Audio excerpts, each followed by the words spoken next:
What is up, you guys? It is Alex Sundrop, and I am back with another book review.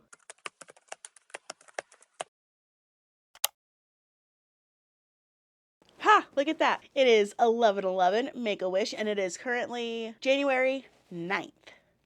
Time isn't real, you can still make your wish. Okay, I made mine. Happy New Year, happy 2025. Oh my gosh, we have made it another rotation around the sun. Well, the Earth has.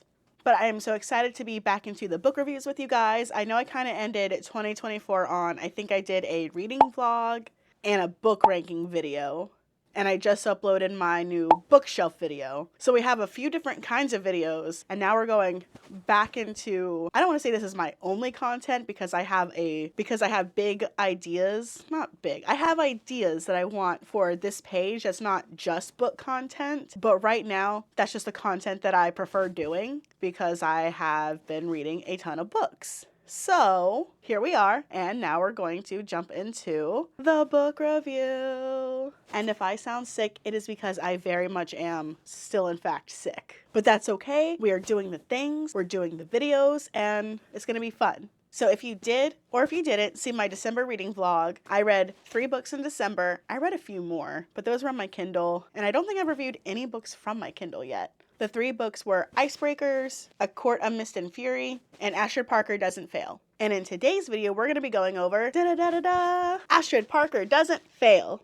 Mostly this has to go first because I do in fact have to give this book back at some point in time. My sister hasn't been like, hey, where's my book at yet? But I know that she's going to want it back. So I'm trying to get the review done so I can return her book. And I was a good noodle. I did not fold any of the pages. So I'm going to go ahead and read the back of the book for you guys and then just kind of go over the plot of the book itself. For Astrid Parker, failure is unacceptable. Ever since she broke up with her fiance a year ago, she's been focused on her career. Her friends might say she's obsessed, but she knows she's just driven. When Prue Everwood asks her to be the designer for the Everwood Inn's renovations, which will be featured on a popular HGTV show, Inside America, Astrid is thrilled. Not only will the project distract her from her failed engagement and help her struggling business, but her perpetually displeased mother might finally give her a nod of approval. However, Astrid never planned on Jordan Everwood, Prue's granddaughter, and the lead carpenter for the renovation, who despises every modern design decision Astrid makes. Jordan is determined to preserve the history of her family's inn, particularly as the rest of her life is in shambles. When that determination turns into some light sabotage to ruffle Astrid's perfect little feathers, the showrunners ask them to play up the tension. But somewhere along the way, their dislike for each other evolves into something quite different, and Astrid must decide what success truly means. Is she going to pursue the life that she's expected to lead, or the one that she wants? So I'm just going to tell you now, the first part of this video is not going to have any spoilers whatsoever. I'm going to go over plot, characters, where the characters are in the story, and a brief summary of the events that happen without giving much away at all. I will forewarn you when we jump into the spoilers and my deep thoughts on the book with said spoilers. So in the story, we have Astrid and we have Jordan. And if you read Delilah Green Doesn't Care, then you're already familiar with who Astrid is. Astrid is Delilah's stepsister, half-sister, and through Delilah's eyes, we're painted a picture of who Astrid is portrayed to be. What I like about this book is we're in Astrid's point of view, so we get a whole new perspective. Our second character is Jordan, and I actually like Jordan. She was an interesting character. I do have to say that I actually like Astrid more than Jordan, just because I feel like Astrid had more development in the story than Jordan did, and I'll get to that later. But just like the back of this book said, Astrid is offered a position to save this inn on national television. Astrid works at a renovation company, but her business has been struggling a lot to the point where she maybe has 1 or 2 clients. Also taking in that all this is happening in a small town. So there's only so many places that you can renovate in a smaller area. And putting this place back on the map, this historic inn, would be monumental for her business. So in the first few chapters, we get an idea of who Astrid is and her inner monologue and her personal thoughts and opinions. And right off the bat, we get her questioning her very being, like page 1 and 2, which is what I personally really liked. I love a character who's questioning who they are, but so fast was also like, oh, unexpected. Because again, in Delilah Green Doesn't Care, that's not who Astrid is painted as. So when she's offered this position, of course she's not going to say no. And then we get a point of view of Jordan. Jordan is messy, Jordan is chaotic, the complete opposite of Astrid, and it is such a cute dynamic. But her family is worried about her, so they offer her this lead carpenter position, hoping that she's going to like blossom into this role and kind of get back to who she was before this thing happened to her. And no spoilers yet, but you have to read it because what happens to her is so messed up, and I'm so proud of her by the end of the book for her sticking up for herself. Okay, moving on. Day 1 of the renovations, everything has been laid out. Everybody does a walkthrough of the house to make sure that this is what the client wants, that this is the design that they're going with, that Astrid has designed herself. She's taking them room to room. They're showing the host of the TV show what their plan is. And off the bat, Jordan is not liking anything. She's just thinking to herself, this is not the Everwood style. This is no way renovating it. This would be destroying it. And that kicks off our plot for the rest of the book. And you get to see Astrid and Jordan fight and go head to head on this house. And then there are some moments where they finally come to an understanding. They can understand one another's vision, where the ideas come from. And then you get to see them bicker on television because the producers love it and they just don't see eye to eye on anything. And if you remember the mother, Isabel from Delilah Green Doesn't Care, oh my goodness, a headache. And we also get a little sneak peek into Delilah and Claire's life current a year after the first book ended. So Astrid Parker doesn't fail. You get to follow through to see if her plans go through, if Jordan's plans go through. Are they going to have a relationship? Does a relationship develop? And if it does, what are the challenges? What are they met with? They're bickering on national television. Are they bickering outside of national television? You have to read it to find out. So now that all that's out of the way, spoilers ahead. Now let's get into the nitty-gritty of the book. We are going to be going over my likes, my dislikes, things that I wish I could change, overall plot, character development, all the fun stuff. Honestly, I never really have a set standard for books other than good plot and good character development. Those are like the two bases that I need for a book. It could be the worst book ever, which I've read, in fact. But as long as there's some sort of character development and some form of a plot, I'm good. So the whole plot of this book, I actually did like the plot. The plot of Astrid and Jordan butting heads the first half of the book before they come to an understanding, but then deciding to continue to butt heads on TV because it's good for ratings and they're both trying to save this house. I thought that was really good. And then Astrid realizing by the end of the book, was I doing this for the wrong reasons? Was I really doing this for the ratings of the show to help her, to help Jordan, and to help my business? Or was this purely just for me? And I love that. I love that she's questioning her motives the entire story. When Jordan, in fact, defends her motives, Jordan's like, no, you did this because you wanted to help me, not to help yourself. Like, yes, we're helping each other right now, but you didn't do this out of malice. You didn't do this to be underhanded and shady. We did this together. This was a joint effort here. Even when Jordan's ex tries to paint a whole different picture. And boy, do I not like Jordan's ex. Also, my friend, the one who lent me the book, she has the necklace that the TV host wore, the double wishbone necklace. And now I kind of want one. So the plot of this book, I go ahead and I'm actually going to give that one, I would say an 8.5 out of 10. I really did like the plot of this book. Everything that happened, I know it was over, I want to say it was like a month or two, but yet it felt so rushed. I know Delilah Green Doesn't Care was the course of a week, but I felt comfortably paced reading the book. I don't know how else to explain it. The week itself was short, yes, but there were already pre-positioned settings, I want to say, back plot that had already been set up for the book's pacing to make sense. I don't know, for me personally, in Astrid Parker Doesn't Fail, the pacing seemed too fast for the type of relationship that developed, just for how quickly that it did. So this is more of a gay awakening story, which I love, And we do get to see Astrid, how she comes into her gay awakening. And she has this like childhood flashback of every instance that she was like, oh my gosh, that was gay? And I love that for her. But I feel like the way that it happened in this book just didn't flow. Not the way that I wanted it to. It just didn't have that same flow as the first book. Our other main character, Jordan, she's already established very much so that she's gay. She was married to a woman at one point in time. Her and that woman are no longer together. I didn't even care to remember her name. That's how much I just didn't like her ex. So you have these two bickering artists. One is a home designer, one is a carpenter. And over time, they finally see, okay, I understand your vision, but you need to understand my vision. And because Jordan doesn't want to ruffle any feathers, she decides that she's going to help Astrid out as well.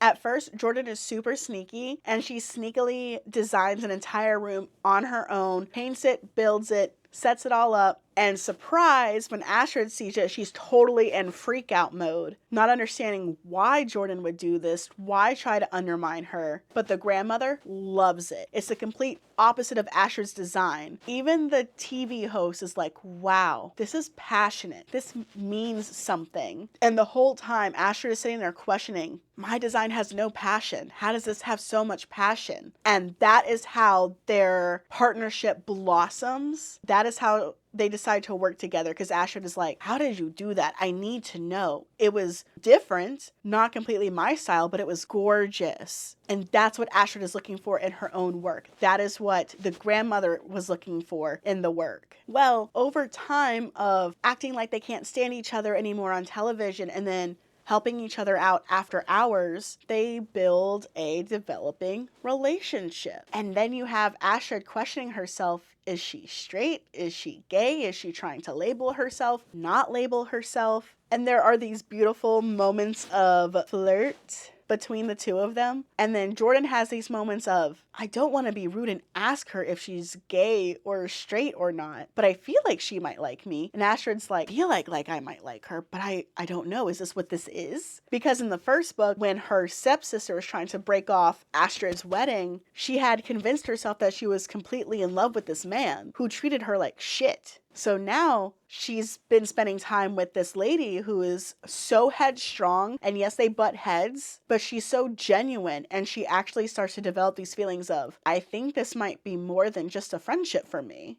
And you have these cute moments in the book where they're hanging out outside of work. My favorite one is when Astrid gets drunk for the first time. I don't want to spoil too much there, but Astrid gets drunk for the first time, and her and Jordan talking is the funniest thing ever. And Jordan's like, have you never been drunk before? And Astrid just goes, what?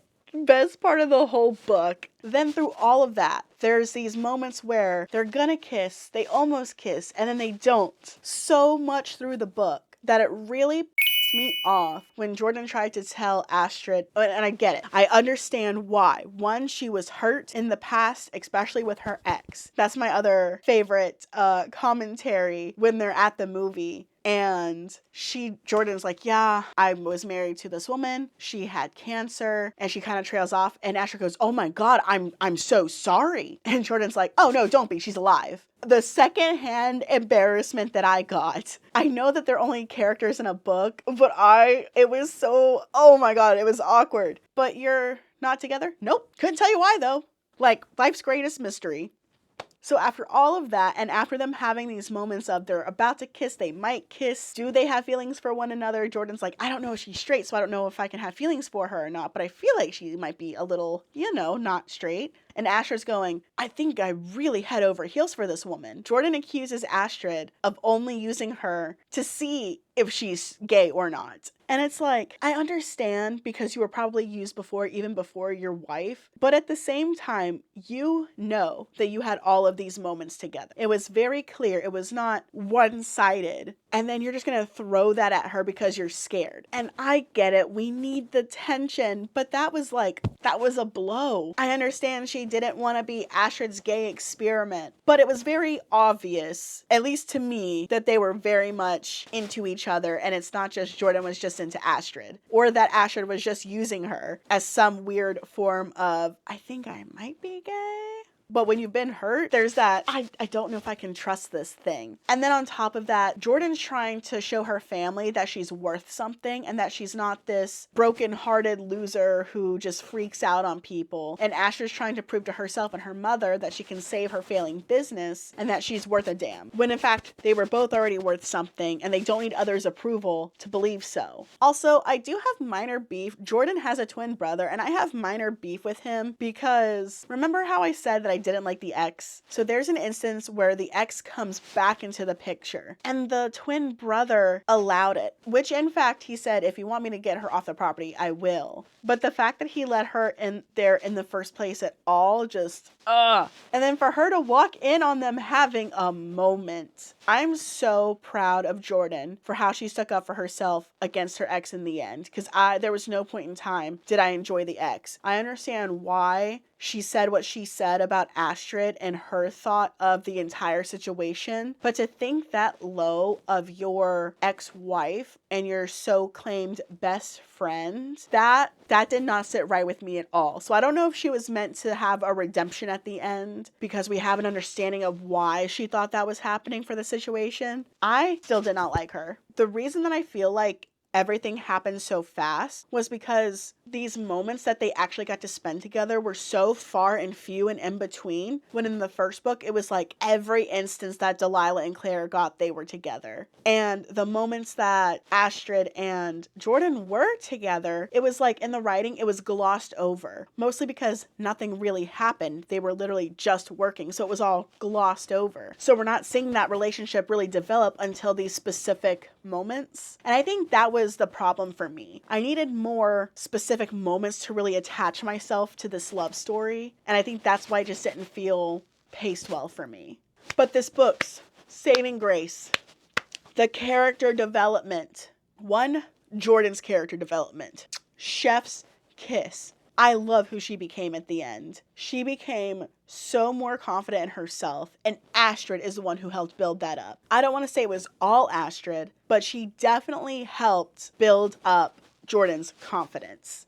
Astrid's character development. You're going from this woman who had a failed marriage because she was about to marry a man just because she thought that's what she needed to do, because that's what she saw her mother do. She had it grilled into her that this is how it works. You marry someone rich, you let them take care of your life, and you just say yes. And then you have her in this story, and she finally comes into her own. I'm not saying that Jordan really helped there. She only helped towards the end. Part of the time, Jordan actually helped Astrid without Jordan actually being there, because Jordan had Astrid questioning herself. Why am I doing this? Is this what I believe? Where's the passion in my work? Where's the passion in my life? And then when they were in their almost established relationship and Astrid has to deal with her mother, Jordan was there, not to help Astrid, but just to be there. And that in turn helped Astrid step up to her mother, tell her mother the things that has been in her heart that she's been needing to say and get off of her chest. And there's this moment in the book where you're like, wow, Isabel just fucking walked away. The mother just walks away. And when her mother comes back towards the end of the book and they actually have this okay-ish relationship developing,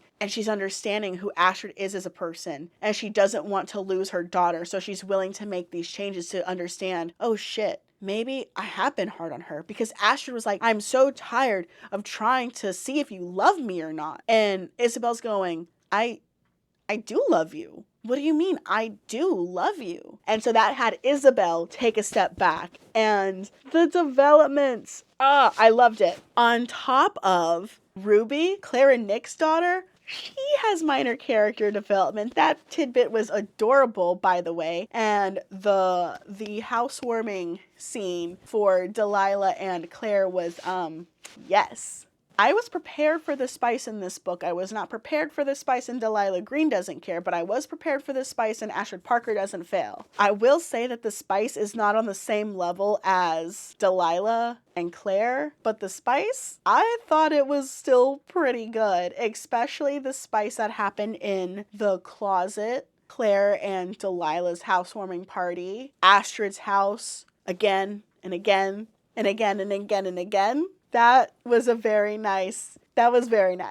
So all in all, this book was very good. I also just wish towards the end we got more oversight of this new relationship because it was so new. But I feel like they tried to make it seem like the ending of Delilah Green Doesn't Care, where it had that real home good. I don't want to say everything closed up in a close-knit bow because their relationship is still developing in Astrid Parker Doesn't Fail a year later. They haven't even moved in together until like mid-book of this book. But it's like the ending to this book tried to do that. And to me, it just did not work. So I wish the ending was more. I wish there was more that wasn't glossed over for the romance part of the story so that we could actually feel like I was spending more time with the characters rather than just jumping from instance to instance. But overall, this book was great. I really enjoyed the book. I enjoyed the characters. I enjoyed getting the tidbits from our first book characters. And I'm excited to see what's going to happen with Iris Kelly Doesn't Date, right? Yeah, Iris Kelly Doesn't Date. I am excited to read that one. I've already read the snippet in here because what happens to her in this story is so up. It's so up. Oh my gosh. So I'm ready to read about it in her book. Astrid Parker Doesn't Fail. I'd probably give it a 7 out of 10. I thought it was really good. There were some things that I didn't like and stuff that I wish there was more of, but good plot, good character development. It's a pretty good book, and the smut is also very nice in addition to everything else. Would I read it again? I don't know. I know that I would read Delilah Green Doesn't Care again. I'm not so sure about Astrid Parker though. But if you like Woman Love Woman, if you like Gay Awakening, I don't want to say Gay Awakening because Astrid at the end doesn't even call herself gay. She's not sure what to call herself. She's like, bisexual might seem appropriate, but she still hasn't labeled herself. She's still figuring herself out. So I'll just say An Awakening, A Woman Love Woman. I want to say this is kind of a slow burn. It took the entire book for the last quarter of the book to actually be relationship. So I'm going to say kind of a slow burn. And if you like sassy, headstrong characters because they're both sassy and headstrong, and you like smut, this is the book for you. Astrid Parker Doesn't Fail, Ashley Herring Blake. All right, you guys, thank you so much for joining me. If you like this video, please let me know in the comments down below. If you've read this book before, also let me know down in the comments. And if you haven't read this book, you should totally go read this book. And then let me know what you thought. Do you agree with my thought process? Do you not agree with my thought process? Let me know your own thought process. I would love to see more videos about this book. As always, stay amazing, stay lovely, and I will see you guys in the next video. Okay, bye. Psh.